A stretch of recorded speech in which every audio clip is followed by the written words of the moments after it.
This poem is the poem that has been published in this issue, Pearl. Every time I cook chicken and pigeon peas, it takes me back to Trinidad, to the beat of steel drums, back to St. Joseph's in Port of Spain, where Pearl, the Reverend's cook, wrote out her recipe for me, showed me how to start the chicken in brown sugar and oil, gathered the ingredients, climbed the big hill behind the house, picked tomatoes and pigeon peas, shelled the peas, foraged in the yard for wild culantro, chopped the sawtoothed blades, tomatoes and onions and garlic on an old wooden table under the palms. Pearl was younger than I and had 2 kids. After a day at Maracas Beach, I presented her with a bucket of chips I'd found, multicolored tiny shellfish, maybe 300 of them.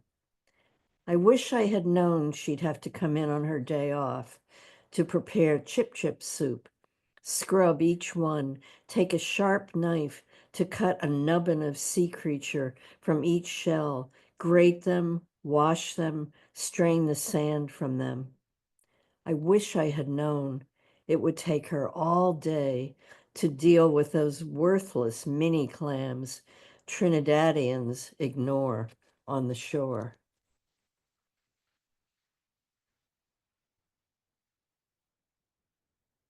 Sonnet. After Pablo Neruda, 100 love sonnets, and this is after number 89. When I die, close my eyelids with your hands. Touch me with the thermal dryness of your fingers. I'm grateful that you love me past all reason. I've loved you only lately, the way that you deserve.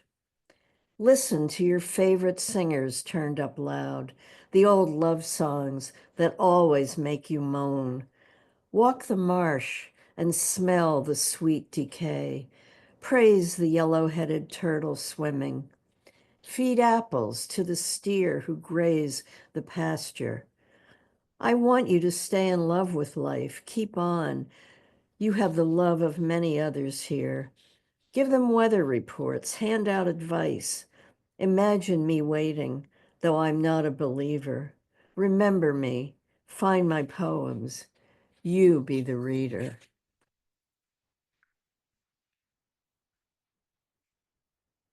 Sonnet for the smallest lover.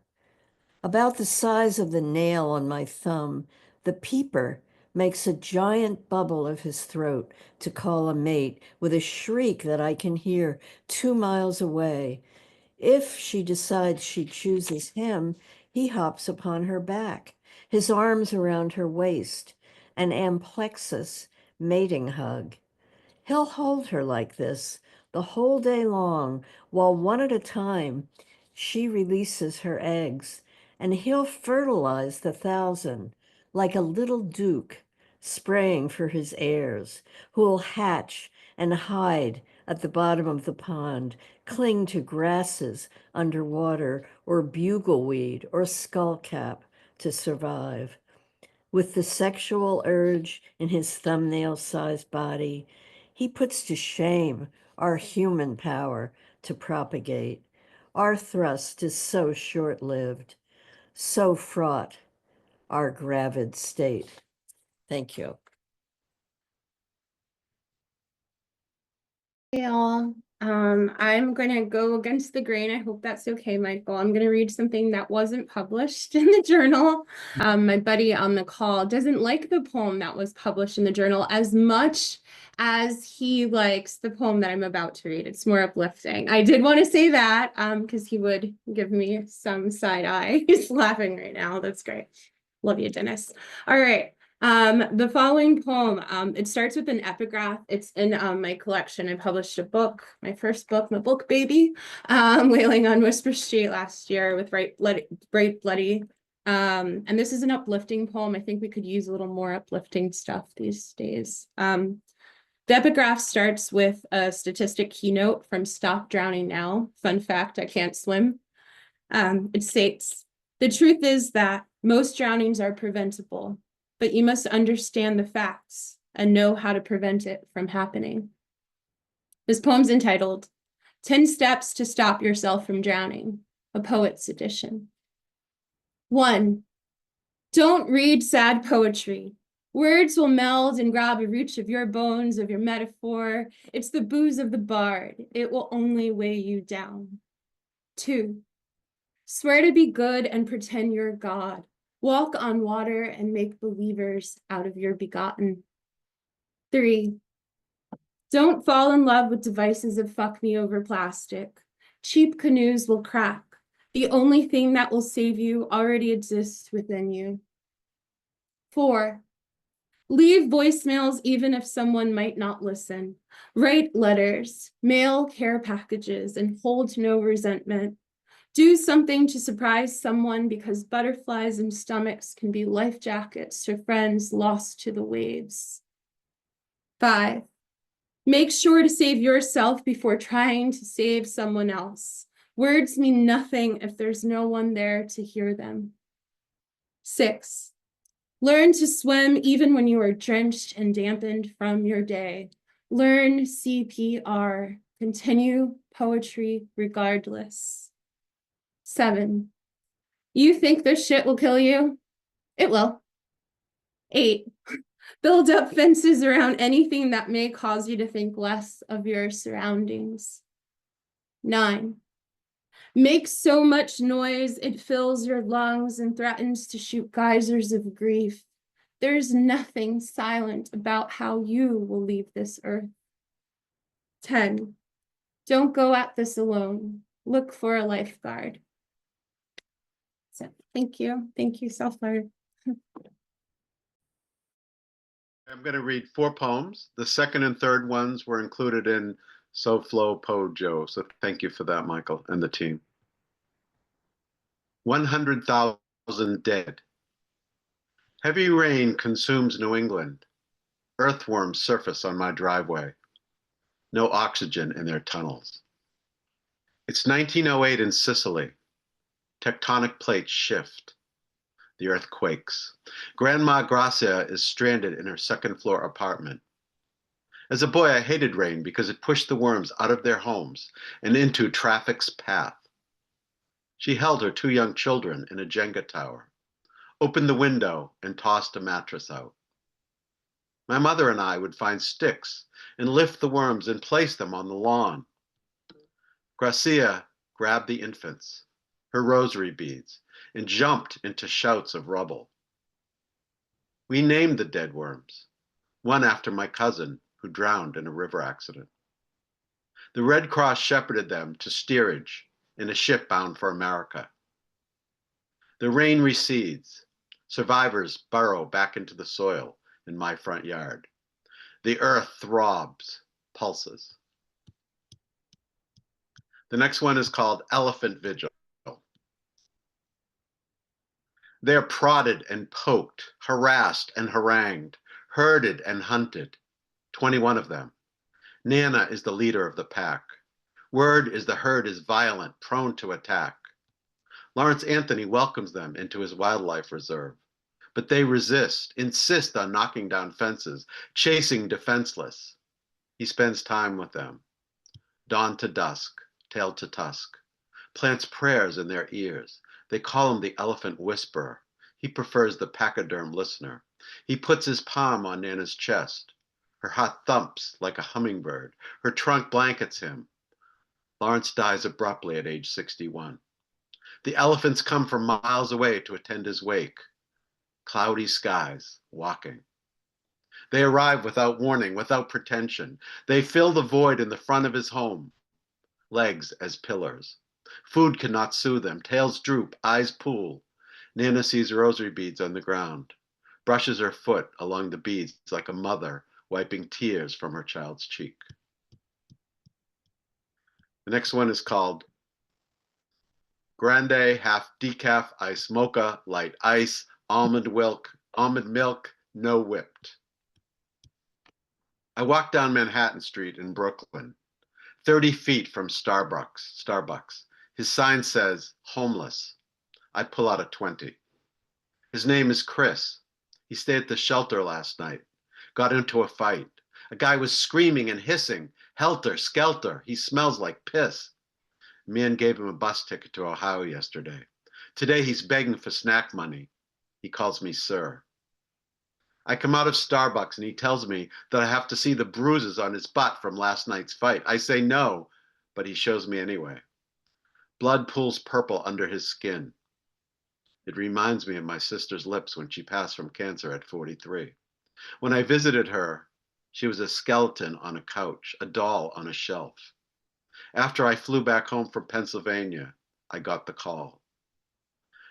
I get Chris an Uber to the bus station, shake his hand. He pulls me in for a hug, tells me that Jesus loves me and that I'm going to be all right. And the last one is called Subway. Your mother folds the stroller like an accordion. The two of you enter at Bergen Street stop. A white pigeon as sentinel. Cherry blossom petals on grimy metal stairs. Brooklyn to Manhattan, doors close. 9 months old, carriage bound. People jammed like Amazon packages. On the wall, a poem by Ilya Kaminsky called Lullaby. You in a sleeping bag blanket. Train song. Your hat, a pink sail at half-mast. Your irises are mocha, your mother as guardian. New York City, clear-eyed, unapologetic. Next stop, 3rd grade. All right, good evening, everyone. I just want to start by saying, giving a shout out to my poetry mentor, Blair Honeycutt, who just published her 5th book with Charlotte Litt in North Carolina, and who happens to be my aunt. Thank you for all your help. I also want to thank my family and friends, some of whom are here tonight, for humoring me with this hobby of mine. And a special thanks to my amazing spouse and partner, Jim, who has been my first journal reader for everything I've written since age 15. So thank you. The first poem I'm going to read was not published in this journal. It's something that I've been working on. And it came to me after Jim and I took a walk on the beach one night. We were at a beach nearby. We live in St. Pete. It's called Pass Grill, and it's, I think, one of the most beautiful beaches in the world.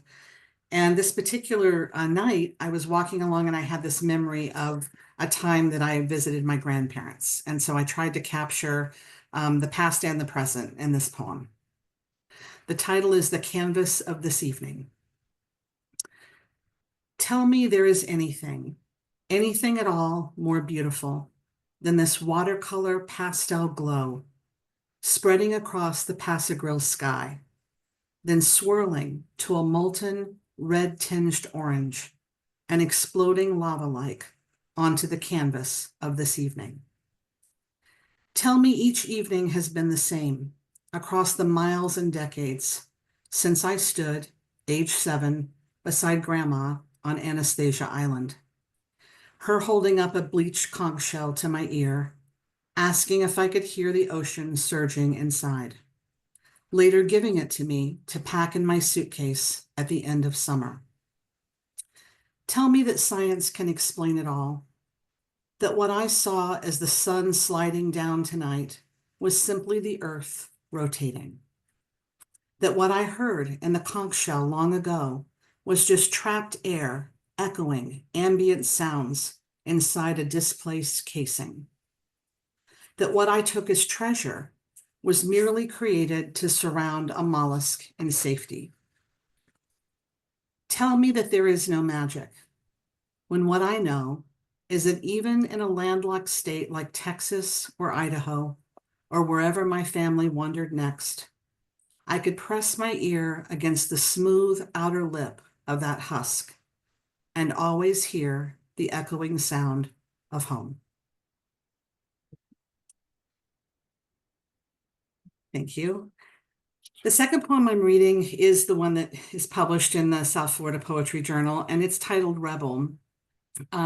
This is one of those poems that just came to me like a gift. I'd been writing all afternoon and trying to pull together an ending of a poem that just couldn't seem to find its way.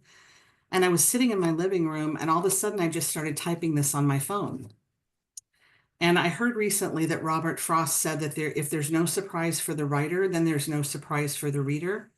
And I was very surprised by this poem. So I hope that you will be surprised as well. The title is Rebel. This poem doesn't want to teach you a lesson. It doesn't want to mimic Mary Oliver and the way she captured slivers of nature like a photographer catches light. It doesn't want to fossilize a memory for future generations or leave a legacy or be oh so clever as Billy Collins.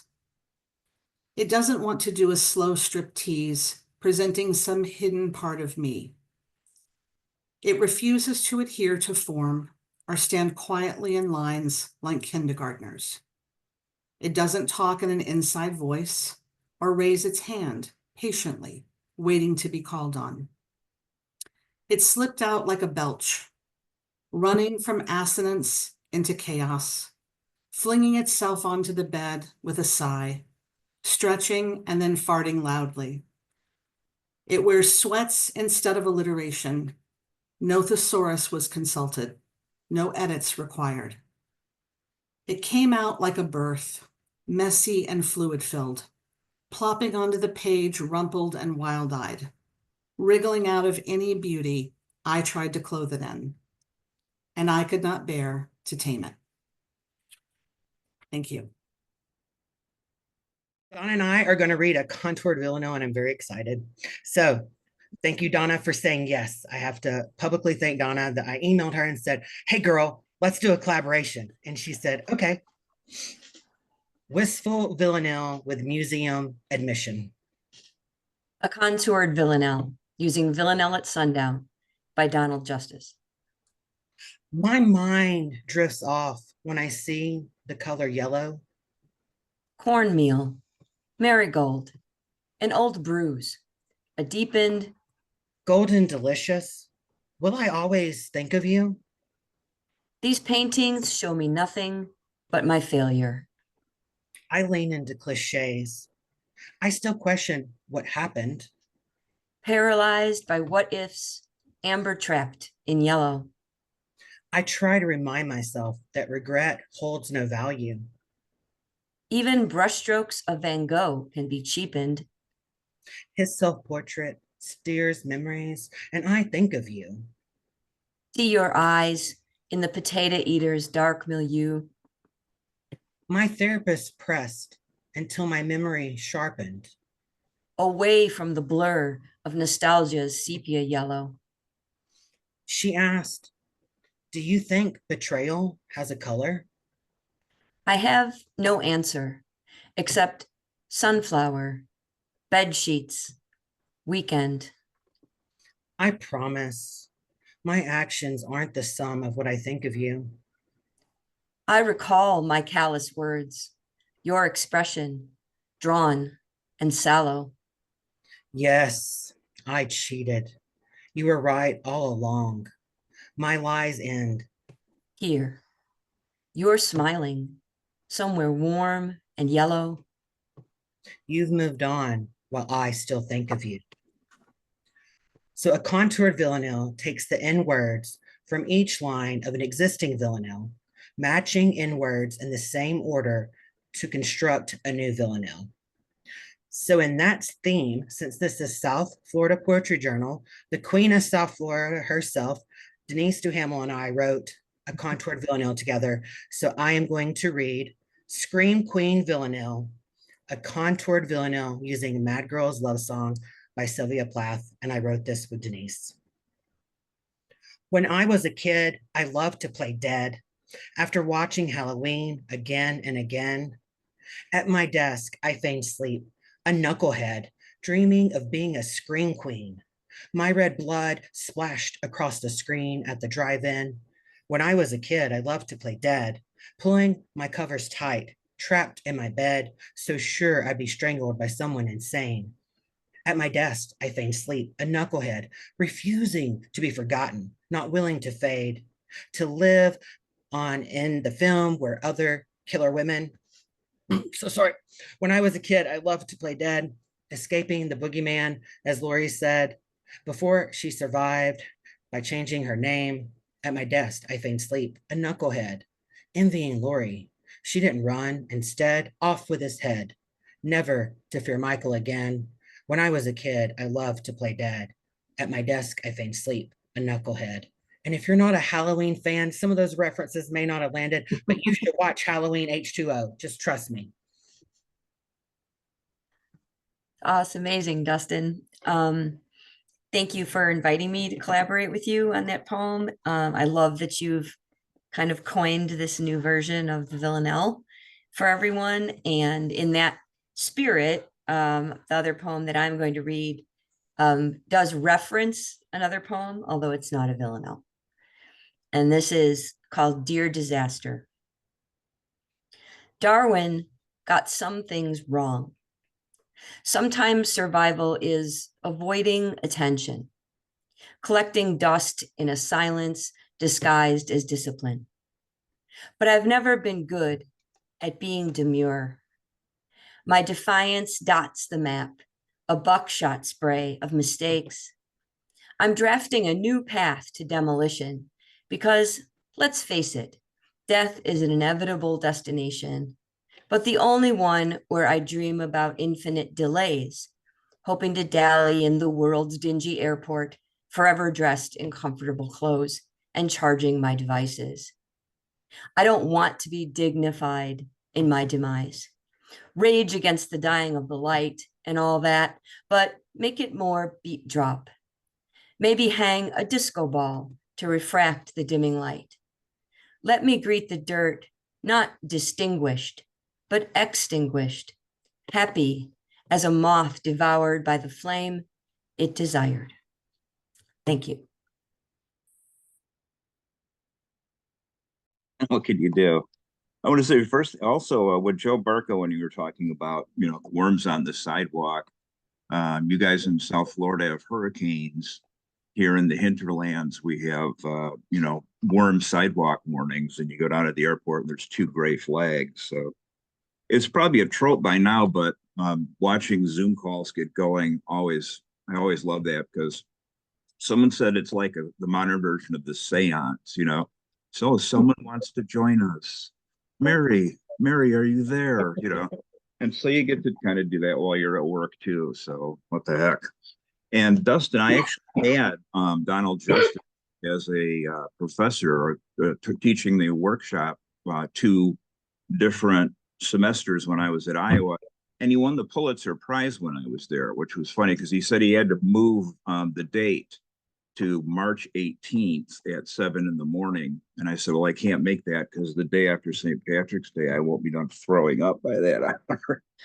Anyway, I did want to read 2 poems, if that's all right. One of them, they're not terribly long. One is the one that you were kind enough to put into South Florida Poetry Journal. So let me see if I can find where it is. I hope so. Here we go. I had listened to Ann Jackson's books on tape about nuclear war, a scenario, and I've always been fascinated with it. So the apocalypse is always an interesting subject, and Pale Green Horse was one of the 4 horses of the apocalypse.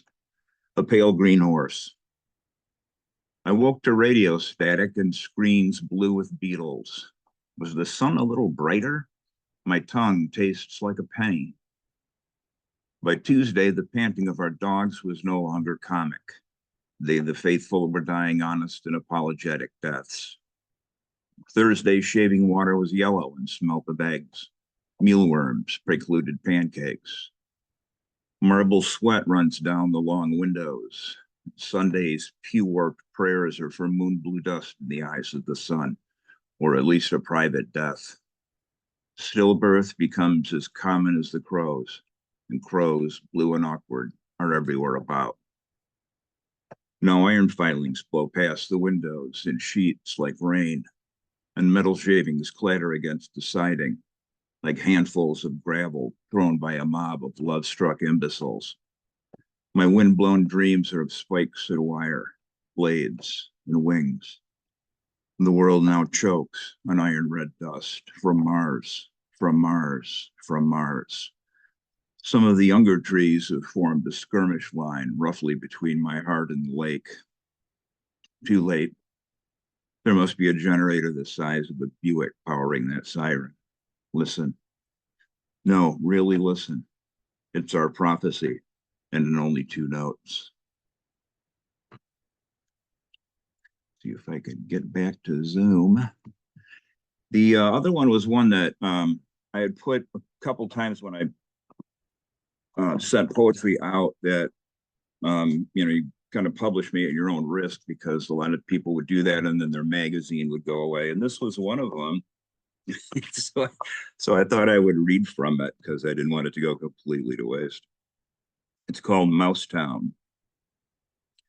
The mice have developed a culture identical to our own, or an idealized version of it, the 1950s.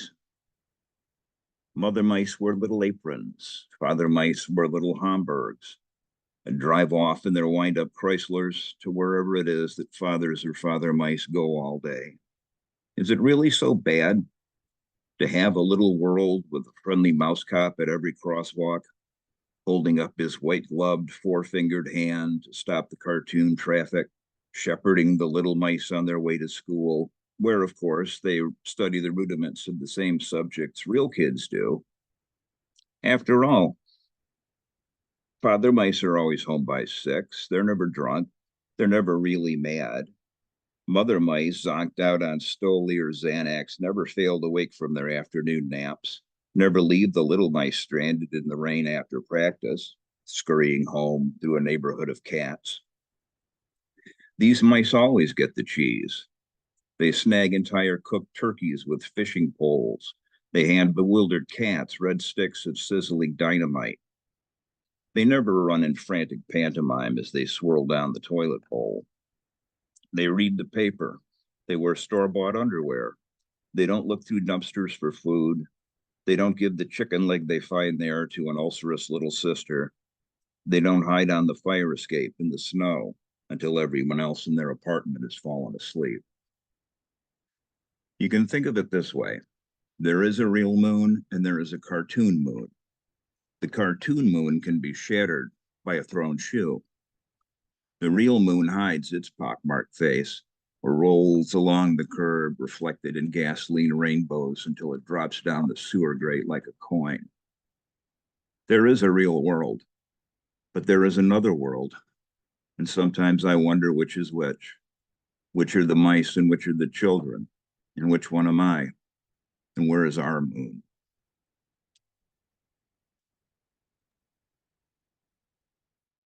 Thank you, South Florida Poetry Journal, for supporting my work.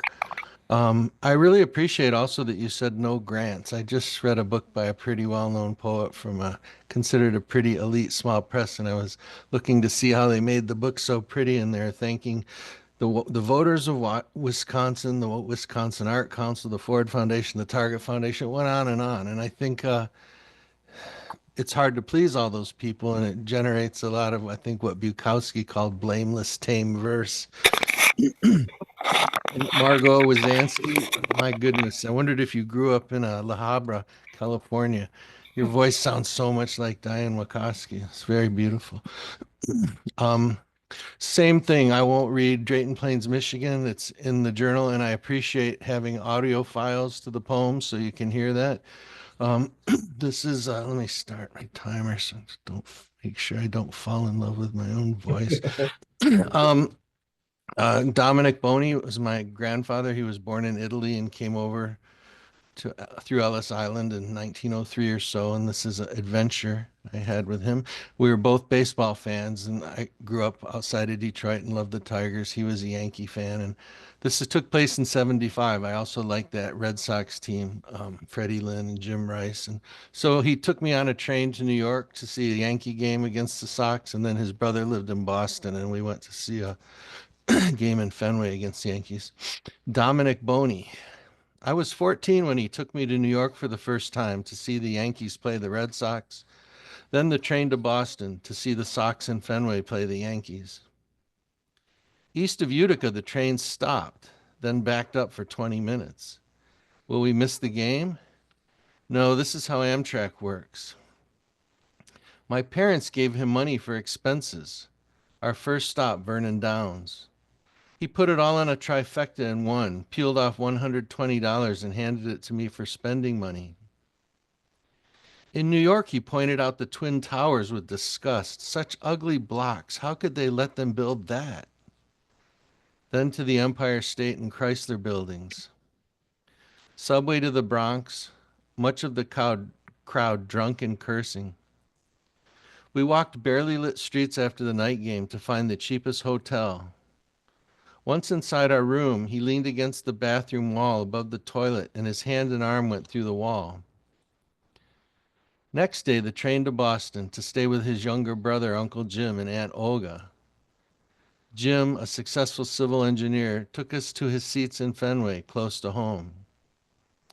In Boston, a few days after the game, my grandfather took me to the combat zone, X-rated everything. We walked into the lobby of a porn theater. He asked, "What do you want, gay, straight, or bi? It's all the same."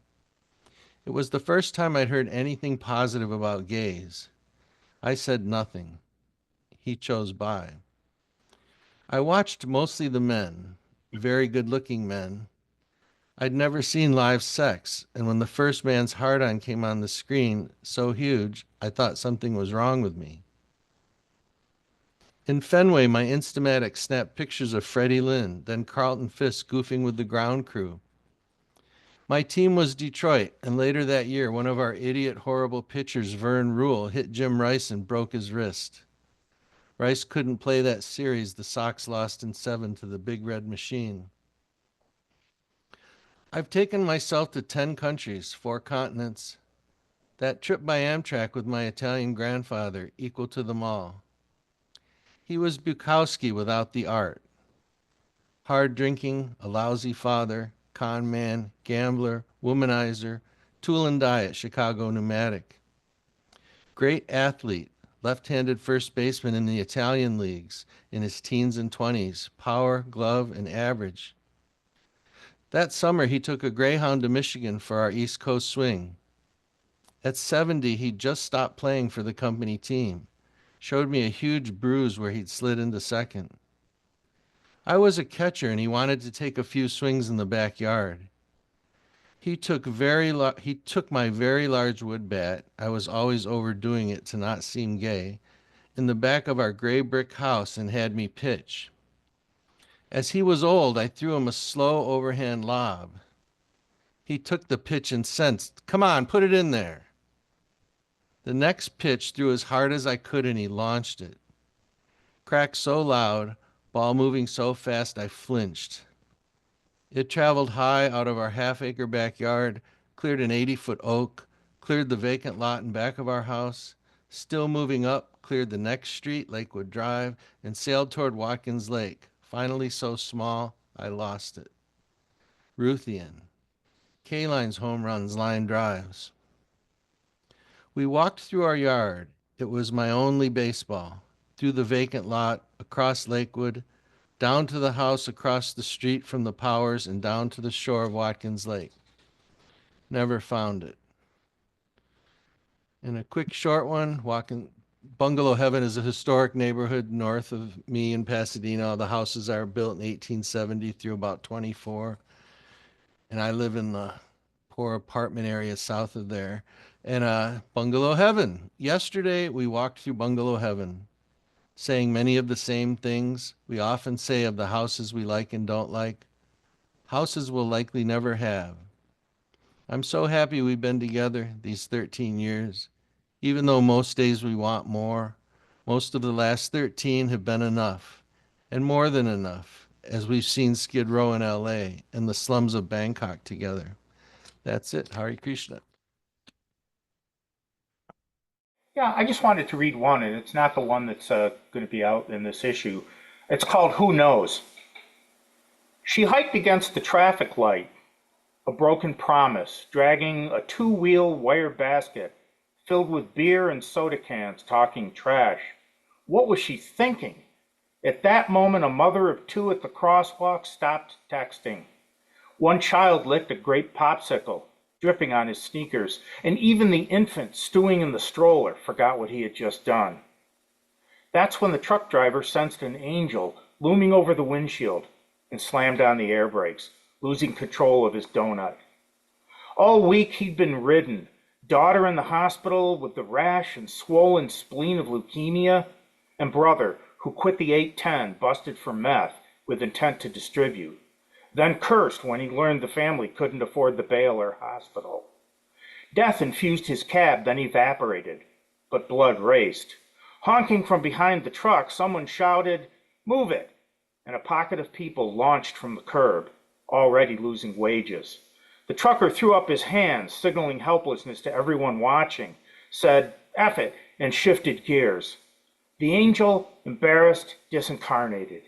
He jumped the divine will, assuming the driver would swerve and wallop the woman leashed to the cart. The world pooled a moment. People dipped a toe in the cosmic. Maybe you think we should respect such holy vocation. It's certainly Herculean to organize the last gasps of a day's 100,000. Who knows? Forgiveness glues the universe, so why not the angel? But how many times a day must the heavens peak only to discover recycled cans rumbling in a basket, homeless men and women praising burning barrels, asphyxiating under the quotidian? Everyone struggles with blood on the windshield to keep the body rolling toward the promise, and that's when the angel shows up? Now the donut's a goner, its underside brailed by the burned ash of our world scattered on the floor mat, waiting for the homeless to hold it up to the sunlight, another lick of regret, all they are left. Thank you. Here's a poem for these days. To a long-stemmed rose lying in the middle of the street the day after a January snowstorm. Your unmistakable brightness from 10 feet away sizzled from the gray of the pavement, the white fretted hedges, and drawing closer, I marveled at your uncrushed blush somewhere between maroon and madder. Most likely you'd fallen from a truck or bouquet, but I'm going to say you're an offering. No, more than that, an exhortation to be as courageous as 17-year-old Jan Casimir, whose middle name is Rose, who, protesting the Vietnam War, faced a bayonet-cocked row of National Guard soldiers clasping a single flower. I picked you up. Was it to rescue you from the onrush of tires, or the year barely opened and already strained with threat and spent with fire, because I need your courage? I stand with you in the middle of the road, looking at your fiery whorls, your tightly held petals that have no choice but to unfurl. And this next poem is called Gossip and Metaphysics. I load the dishwasher, thinking about how the body belongs to nature, how after your parents have died, you are scorched by the stars, of what's left after the scattering, noticing as well that we are out of Finnish jet dry rinse aid. What we want, Akhmatova says, is gossip and metaphysics. After my stepfather's funeral, we went to see my big fat Greek wedding, laughed our heads off, the jolt of being alive, the belly-splitting gift and lift of it. Then giddy in the mall after the movie, balancing like a kid, walking along the top of the raised wall, protecting the plantings, asking my cousins what's happened to so-and-so since high school, who else has died lately. It only seems to come to you, the gratitude at times like that after the lightning strike, the cancer, the car wreck. Sometimes I can see through the words on the page to the way the body can hold them. Other times the words stay flat. Wake up, I tell them, to help me get past what is cold and thin-walled within me. Getting closer to hurrah, the way the drive-in movie once made the world seem important, outsized. The best part was watching the sky tint pink and purple and roll at its carpet of stars, and the way the actors got so huge in the dark, and how we sat on beach chairs, the tinny speakers blaring like a chorus of frogs a quarter croak apart, all of us a rapt and peaceful people for the next 2 hours. Haven't you lived it too? The plague, the losses, your wrecked and ancient childhood, each day's frantic encampments and assessments, telling yourself in the grocery store, it's okay you left your list at home, as you wonder whether loss increases love. Was it ricotta or mozzarella you needed? And the finish you remembered just now. And my last poem is one of the 3 that you published, and thank you for that. My husband has Alzheimer's, and the 3 poems on the side are all about him and me. Sitting with my husband on a bench in front of play pond. A not so beautiful pond, but I like the way the leaves form an arch over the water, the sun slanting through, making them glow. And on the far side of the pond, we see a swan my husband refers to as a white fish, which makes me think more about the solitary swan we'd passed earlier, who was sitting on the bank. The way she was grooming herself so conscientiously. This is her work, after all, corkscrewing her limber and endless neck under her, nipping one feather, then another. And then I begin to listen to some water sounds on my meditation app as I look at the moire patterns the wind was making on the actual water. And the wind was just the wind, but cool on the edges with a slightly warm core from the warm day. And yes, the earth is probably dying. And on the radio today, I heard the Colorado River is running out of water and can maybe be saved if people would only eat 1 less hamburger each week, which shouldn't be a big deal, but is. And I don't eat hamburger anymore and live nowhere near Colorado as I once did. And I don't know how many more walks like this we will have together. These are most ordinary walks, and I'm trying to hold this space as something sacred, even with a dozen or more cigarette butts littering the ground under my feet, and a lasso of fish wire dangling from a branch. And if the wire gets into the pond, it will likely strangle a great blue heron or some fish, which are likely already done for. A signpost says, this water may have been contaminated with chemicals, which pisses me off. Was it or wasn't it? And who is minding this water anyway? Water that nevertheless looks serene and beautiful under the setting sun. We start walking home when I notice that the swan we'd seen earlier is now gliding toward the swan on the far side. Had they been estranged or just taking a break? And I named the one swan acceptance and the other swan grief as they draw close to one another while keeping a companionable distance. Thank you. Hello, everybody. Thank you so much for sharing all your lovely poems. I'm really enjoying this night. And thank you, Michael and Judy, for selecting my poem for the journal and just all your hard work, years and years of hard work and true dedication that it obviously takes to run a lit mag today. So thank you. I'm going to read 2 poems, and the first one was the one published in the journal, and it's Meet Bingo at the Legion. Our phones flare. Lately, we gravitate towards each other, missing our old orbits. The children and husbands asleep or playing video games or non-existent. Renee's on a hopefully permanent break from a boozer who chased her for 20 years and closing soon on Palmisano Plaza. She hangs with Danielle again and finally embraced her gray per the posted photos at Smashing Pumpkins. Danielle and Renee flashed their winnings like Olympic medals. 5.5 pounds of boneless chicken breast gleaming and pale as them in the Legion's artificial light. Trulies and daubers littering shellacked pub tables. Ladies in fleece coats cut loose without a man in sight. I'm already in bed, but intrigued. Still hoping someone will plan a New Year's party when Chrissy comes up soon. We're all excited. They keep winning. It's a coverall. It's small four corners. It's escape. It's freezing. Of course, they split winnings. Danielle always wants her cut and likely charged gas money to get there. I picture them meal planning in the defunct Grand Union parking lot Nicole's dad used to manage.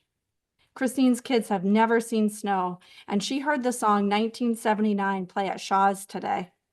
Weren't we just blaring that around Montpelier and Renee's crappy car? Who can take time off of work? I only have sick time, but my phone changes it to dick time. Instant flurries of, I want some of that. Me too. Can it be scheduled? Laugh out loud. We throw out potential party dates with feral ferocity. We say we'll get together soon, but I won't go back. Not really. Thanks.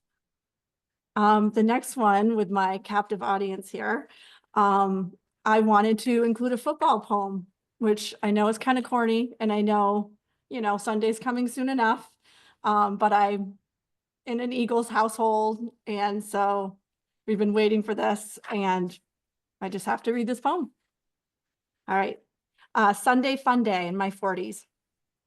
At halftime, I'm discovered hunched in my book corner cavern, dangerously within hearing range, but clearly blocking out their swearing and chants. They're cool with it. I'm hopelessly undoing yesterday's writing in the computer's artificial twilight. All the man cave men leave me eventually, but not exclusively, for such vague masculine freedom. But I love watching the wretched train wrecks, stressed dads come undone, stashed smiles unpacked, hype video versions, veins battle throbbing, epic rivalries reimagined with shitty play calls. We're here today for the same team. I didn't grow up exposed to sanctioned barbarism, but it suits me. I'm conducting the craziness in approved apparel, learning devotion to underdogs. There's a sporty sort of love that's mostly true and survives any loss. I shouldn't make this more than it is. Why can't I just appreciate Howie Long in a suit? In a middle-aged forest of midnight and Kelly Green, seasons change rapidly. I'm lost enough to study strange rituals, creatures sensing catastrophe or eclipse.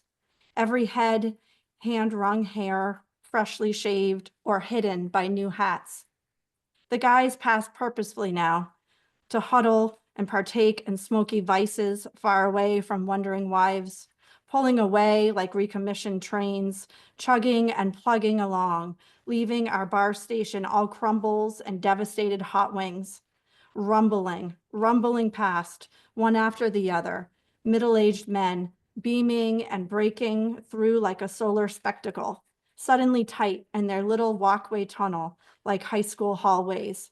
All smiles and slapping and singing a fighting song, still rambling fantasy implications and stupid stats and shit talk. My husband grabs a friend's phone and has to know, ooh, what tight end is that? Still, I'm not overly concerned. My heroes are usually poets. So the two poems I'm going to read, which were in the journal, are one is about Joseph Brodsky, is an imagination of Joseph Brodsky, and the other is an imagination of Pablo Neruda. The first one is called A Bench in Venice.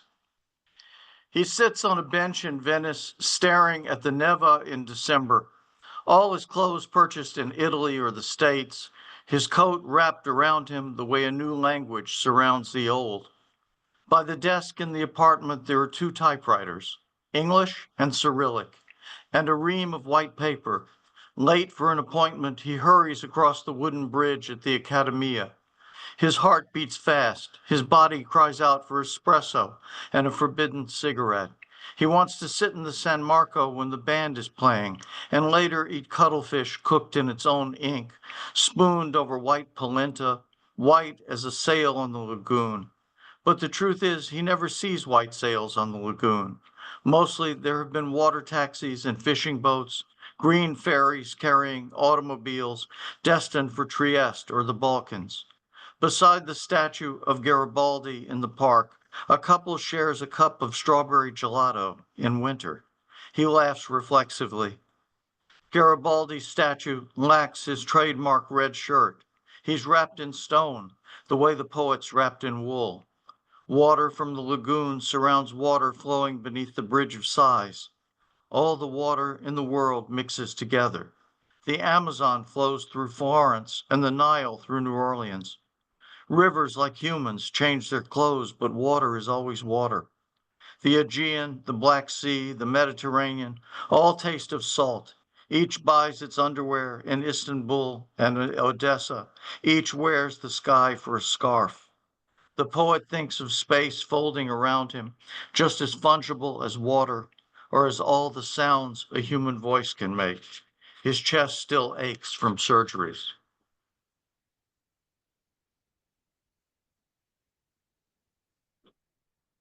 El Café del Sonambulo. He wore a pinstripe suit and brown wool overcoat. He had already finished his coffee, but he still nibbled on a roll. Crumbs fell to the tablecloth. He opened a leather notebook with ivory-colored paper and wrote a poem in green ink. I wanted to ask all the questions I'd saved as I read the Residencias. Thought how many varieties there are of loneliness, how they bloomed from his chest, an English garden bordered by ribcage. I couldn't think how to ask about the cost of it. Shame, dysentery, an abandoned corpse in the street, night sweats and fever. His fountain pen moved in neat circles, but I couldn't see the script, the lines. And I don't know that he could see me, there, standing by the wooden table, plates and cups, the spoon balanced above some lumps of sugar. Was it me who spoke with him? Someone did. Words hung in the air like brightly colored laundry, almost dry. And Neruda, dead for 50 years, ordered one more coffee. Thank you.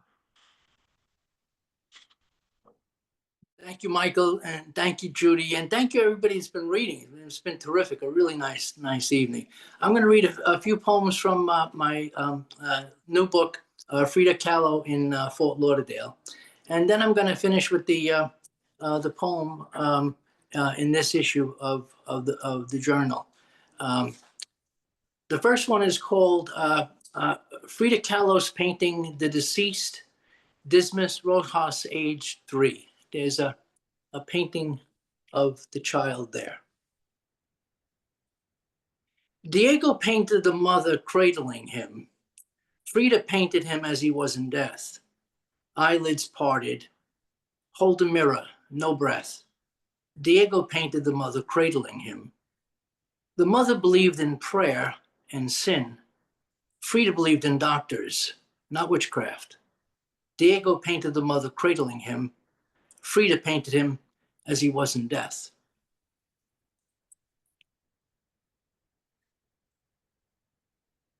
The next one is about the bus trolley accident that Frida had as a young woman, and it affected her for the rest of her life. This is a pencil sketch that she did of it.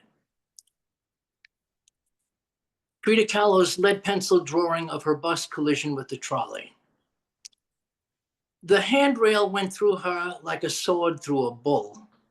Her description of how the metal took its course. The board splintering, tapping out death in Morse. The handrail went through her like a sword through a bull. Others were amputated. Their deaths weren't beautiful. Arm by leg by torso were assembled in due course. The handrail went through her like a sword through a bull. Her description of how the metal took its course.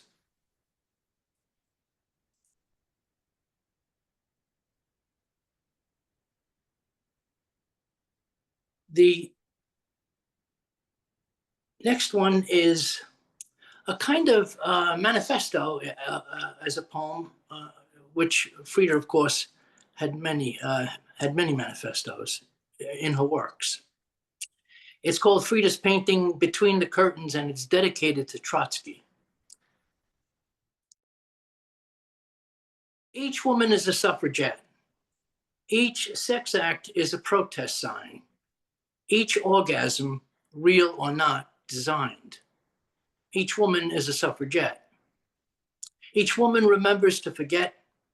Each partner in bed is a lifeline. Each woman is a suffragette. Each sex act is a protest sign. She actually had an affair with Trotsky, really living out the manifesto. And I'm going to read the poem, not in the collection, but in the current issue. And thank you, Michael and Judy. The collection is of triolets. This one here is a villanelle that I wrote, and it stems from the same visit to the museum in Fort Lauderdale, and it's called Box Set Frida Kahlo.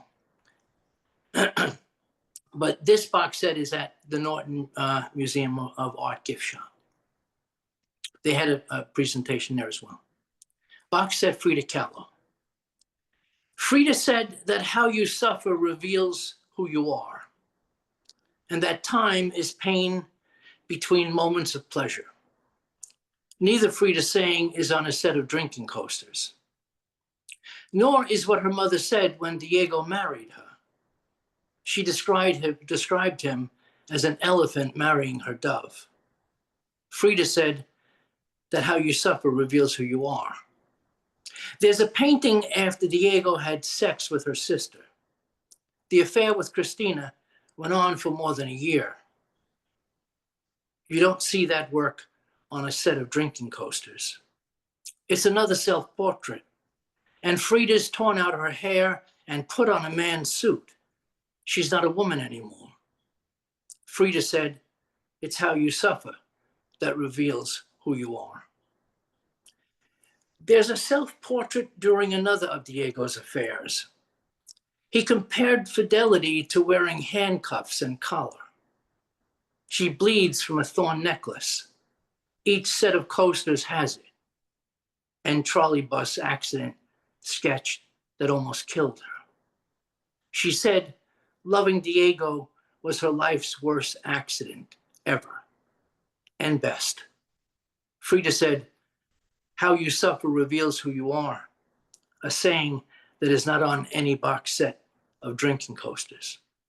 Thank you, everyone.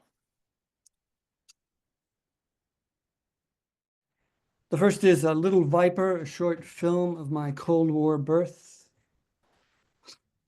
White blow, Whitman. White heat, Dickinson.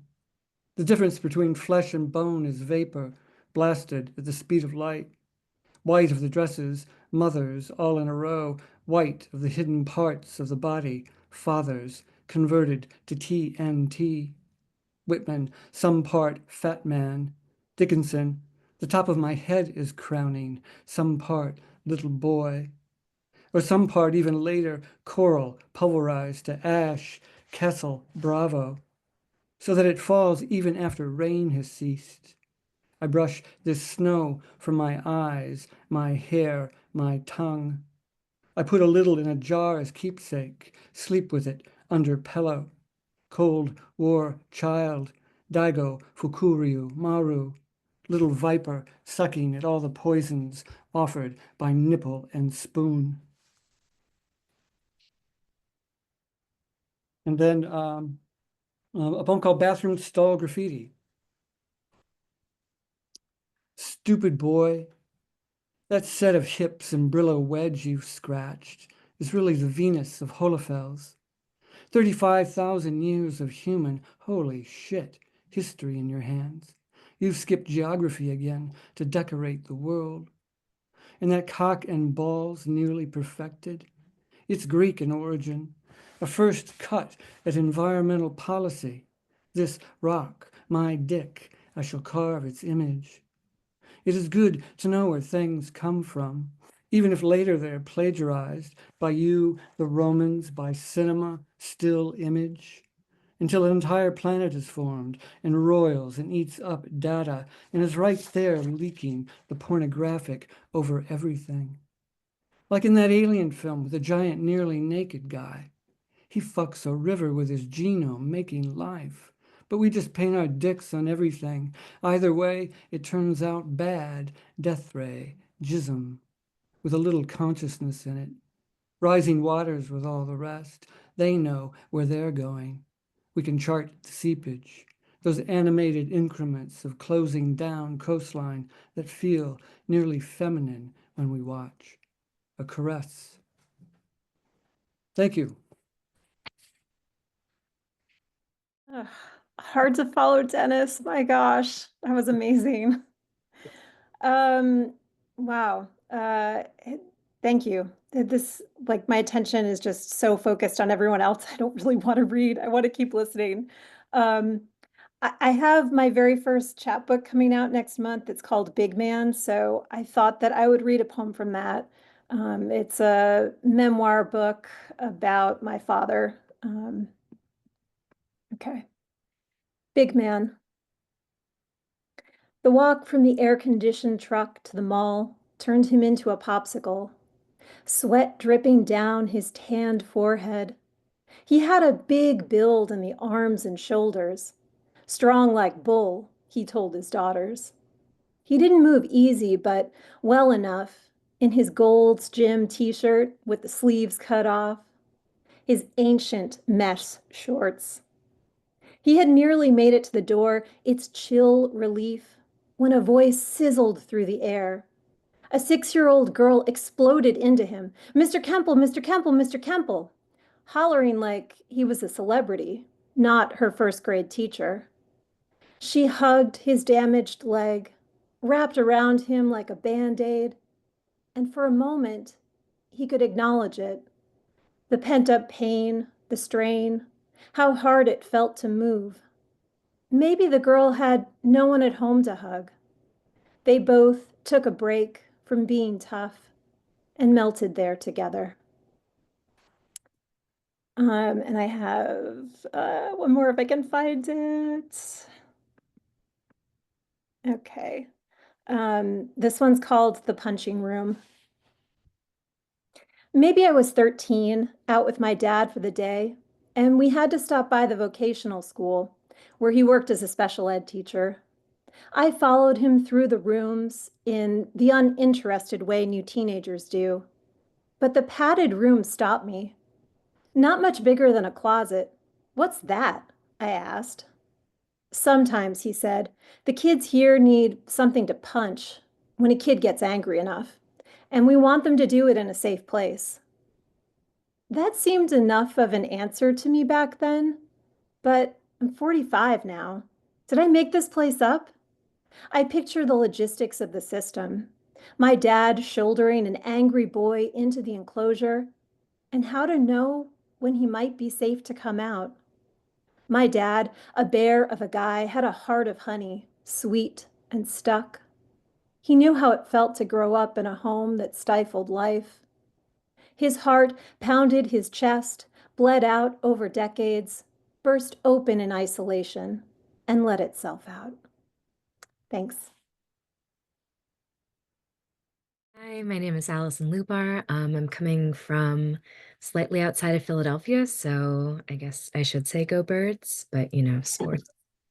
I'm going to read the poem that was published. Thank you so much, South Florida Poetry Journal. This is called Unsaid, or I eat my words every time I think of you again, and that's why I have a stomach ache. Say infinite tenderness, a first kiss before the train. Sink your arm through mine to brush my pink silk camisole. Say, this is my favorite song. We sip flat beer above the highway. You curl over a guitar like its body is your own soft underbelly. Say intention, inquiry. Or you spray a teal bandana with patchouli before we just sweat next to each other. Say the currency of self as ballpoint pen presses this into the white styrofoam takeout box. Say petroleum, polymerization, Bronze dinosaur bones rubbed to mirror shine, your black bike shorts cotton blend and pilling, your rosewater waves piled in a silver claw clip. Say, last kiss. I probe the holes in every vowel, but hide the words behind my molars. Say, two more. On a walk back across the pebbled bridge with its misplaced midnight crescent moon. Say, forever. Link pinkies behind our boyfriends' backs, then weave fingers together, thumbs touch like tongues. Say, something is always better than nothing. A tiny pocket knife in your underwear band shines with its silver beetle wing blade. Say, we will always exist here. The wet lip of crystal sings when a finger traces its rim. Say, I dare you to keep dreaming. This is the truth I swallow each night, a layer of nacre on this quiet, unbirthable pearl. Thank you.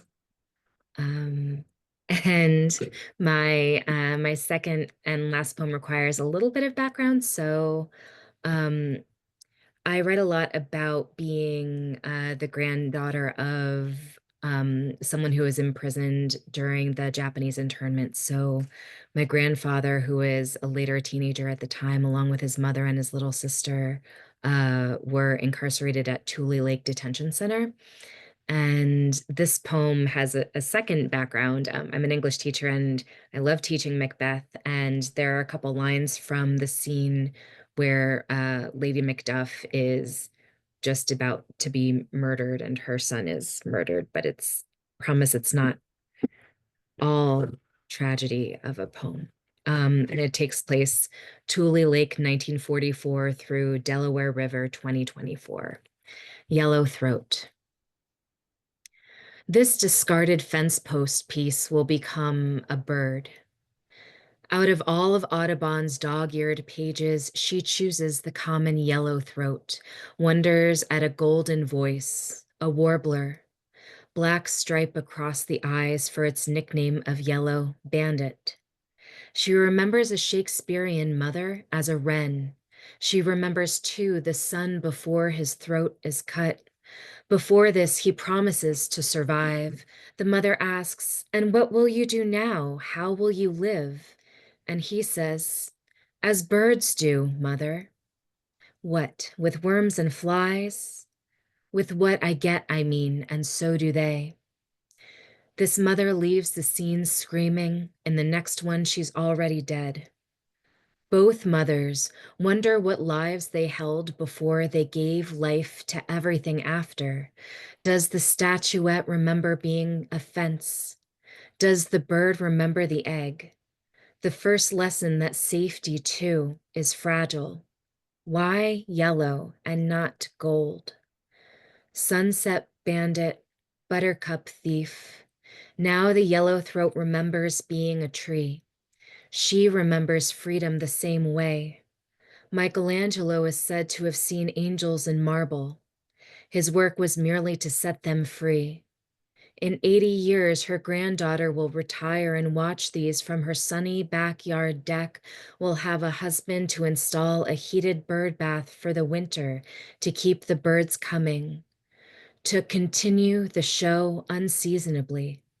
For now, she uses a pocket knife to take long curls and saves them for fire starting, creates tinder, too, just in case, to burn all she cannot scream. Thank you so much, everyone.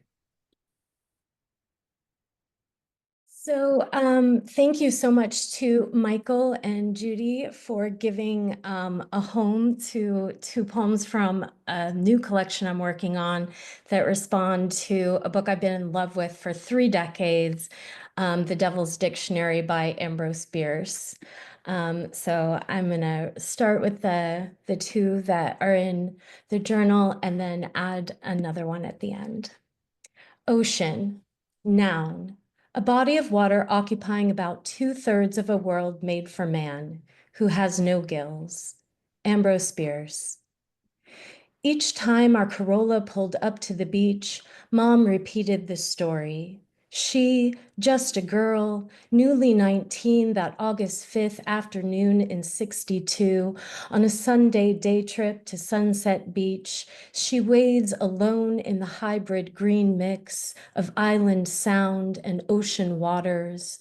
Parents and freckled younger brother shrinking like immortal jellyfish as she ventures out farther, becomes a dolphin caught in waffled nets of sea, riptides snatching raspberry-tipped feet from under pink bikinied body that doesn't know to swim horizontally. Her blonde head bobs between waves, a sunlit candle, a birthday wish, granted, as the muscled male lifeguard pulls her past the ocean's prison, its alley of ebbing tides, hauls them to shore in time, salt water dripping from their panting lips as they read the banner plane, streaming news overhead. Marilyn Monroe found this morning, dead. This next one is called Pray. Verb, to ask that the laws of the universe be annulled in behalf of a single petitioner, confessedly unworthy. Ambrose Bierce. On this day of little angels, I've lost you once again. No point in spreading marigolds, bright flowers for the dead. To call your souls would be unfair, with nothing real to offer. No favorite toys, no foods to share, no photos for your altars. Just this mother who knows nothing but the syllables of your names. How hard she prayed to save you, that you both died anyway.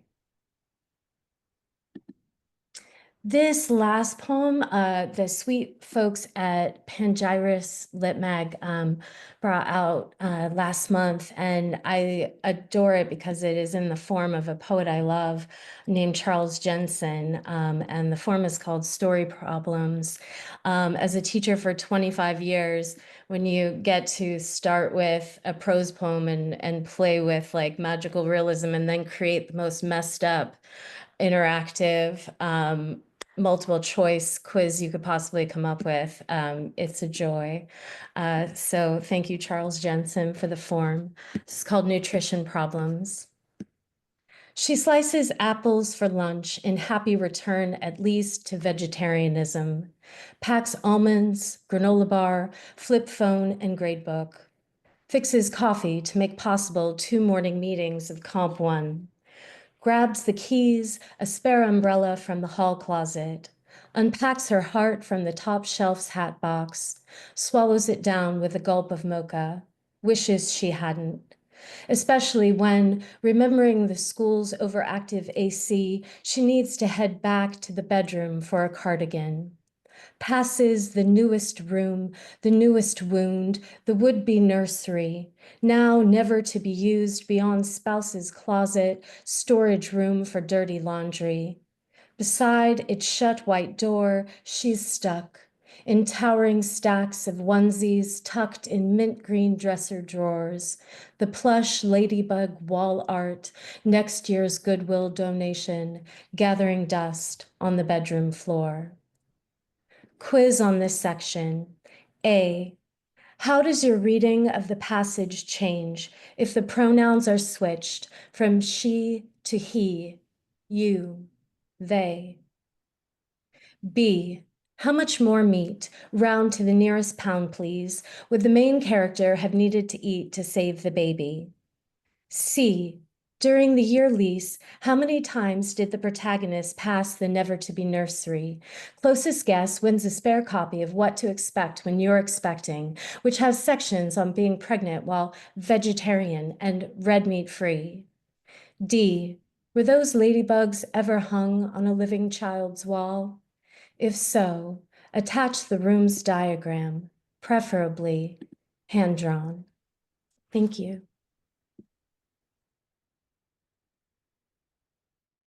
Good evening to everybody. First of all, I want to thank Michael and Judy for allowing me to join the SoFloPoJo caravan onto the New World. Also, I want to acknowledge right now there were more, but 31 people who decided that sharing and listening to poems was a good way to spend their Friday night. So I think there is hope for humanity. And I'm going to read 2 or 3 poems depending on how long I take. First, this is a poem in this current issue of SoFloPoJo. Hunting berries in dark woods after Seamus Heaney's blackberry picking. We looked for happiness the way we forage for berries, squinting our eyes in the dusk light or when the sun was late rising. We turn every leaf like we would each page of an ancient sacred book, afraid to witness its wisdom become dust between our trembling fingers. We wish to hoard good news like plum berries, but those were the times of military juntas, police tracking the scent of youth, friends praying for friends who disappear under the bramble. We knew they were times to expect less, to stay alert in dark woods, when the sun was less courageous, when the berries were few, tart, still hiding.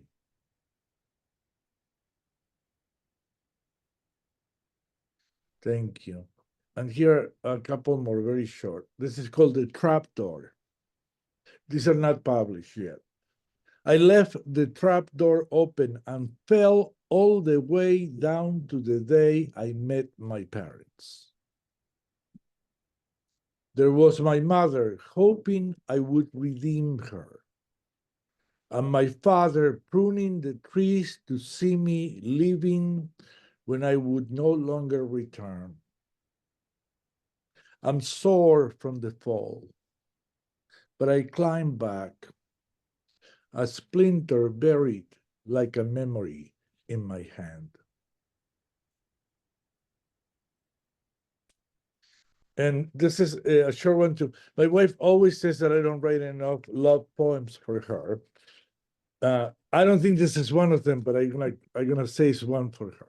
Okay, so a note I should leave on your pillow for Mother Lassa, my only love. We don't need to belabor that we're wounded.